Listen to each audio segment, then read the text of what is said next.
This is the story of 3 plastic bottles, empty and discarded. Their journeys are about to diverge, with outcomes that impact nothing less than the fate of the planet. But they weren't always this way. To understand where these bottles end up, we must first explore their origins. The heroes of our story were conceived in this oil refinery.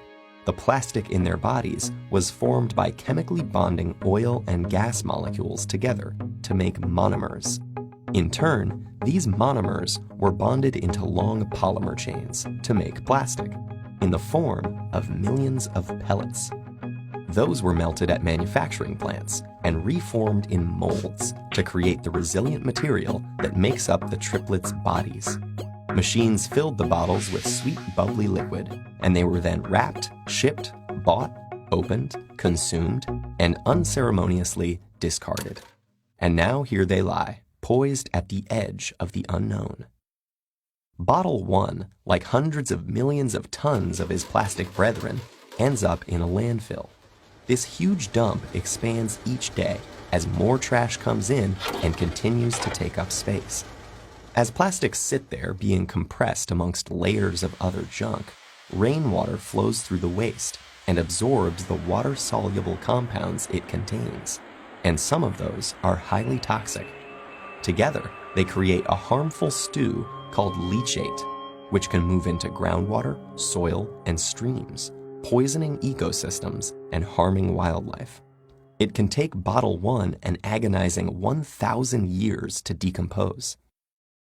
Bottle 2's journey is stranger, but unfortunately no happier. He floats on a trickle that reaches a stream that flows into a river, and a river that reaches the ocean. After months lost at sea, he's slowly drawn into a massive vortex where trash accumulates, a place known as the Great Pacific Garbage Patch. Here, the ocean's currents have trapped millions of pieces of plastic debris. This is one of 5 plastic-filled gyres in the world's seas, places where the pollutants turn the water into a cloudy plastic soup. Some animals, like seabirds, get entangled in the mess. They and others mistake the brightly colored plastic bits for food. Plastic makes them feel full when they're not, so they starve to death and pass the toxins from the plastic up the food chain. For example, it's eaten by lanternfish. The lanternfish are eaten by squid. The squid are eaten by tuna. And the tuna are eaten by us. And most plastics don't biodegrade, which means they're destined to break down into smaller and smaller pieces called microplastics, which might rotate in the sea eternally. But Bottle 3 is spared the cruel purgatories of his brothers. A truck brings him to a plant where he and his companions are squeezed flat and compressed into a block. Okay, this sounds pretty bad too, but hang in there. It gets better.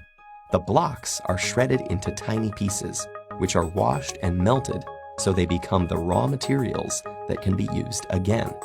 As if by magic, Bottle 3 is now ready to be reborn as something completely new. For this bit of plastic with such humble origins, suddenly, the sky is the limit.